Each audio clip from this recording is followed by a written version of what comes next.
आता आपण pendular exercise किंवा कॉर्डमन एक्सरसाइज चालू करताना आपण मगाशी बोलल्यासारखे जे वेट कप होते ते पेशंटचे आपण मनगटाच्या इथे मांडले.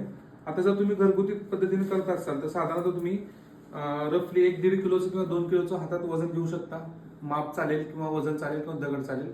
तर त्यासाठी बेसिकली करा तो पेंडुलर एक्सरसाइजसाठी पेशंटला असं कॉर्नरवरती थांबायला सांगायचं. त्याचा डावा हात जो आहे तो टेबलवरती किंवा कोपऱ्यावरती असं ठेवू शकतो. आता आपण फ्रोझन शोल्डर ह्या कंडिशनसाठी या उजव्या हातासाठी बघतोय तर काय करायचं, पेशंटला दोन्ही पायांमध्ये अंतर ठेवायला लावायचं, कमरेतून सावकाश झुकायला लावायचा, हात पूर्ण लूज सोडचे वजनासोबत आणि पूर्ण क्लॉकवाईज मुवमेंट कर. घड्याळाच्या काट्याच्या दिशेने एकदा गोल फिरव.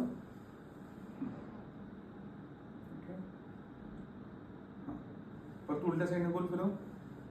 आता हे रिपिटेशन करताना शक्यतो 25-30 जेवढं तुम्हाला मॅक्सिमम करता येते तेवढं रिपिटेशन मध्ये करू शकता, क्लॉकवाईज आणि अँटी क्लॉकवाईज. हा पहिला एक्सरसाइज झाला. दुसरा, आता दोन्ही पाय जवळ घे तुझे. दुसरा हात पुढे आणि पाठीमागे, पूर्ण हात तुझ्या वजनासोबत लूज सोड. 2 बरोबर, पूर्ण खालीवरती 2 झाले.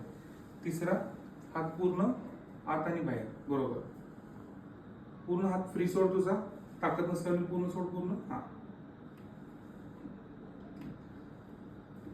आता जनरली हा व्यायाम करताना ज्याला लो बॅक पेन आहे किंवा ज्याला पाठदुखीचा त्रास आहे ते करताना जर दुखत असेल तर ते जनरली थोडंसं उभं राहून हलक्या हलक्या ह्याच्याने करू शकतात.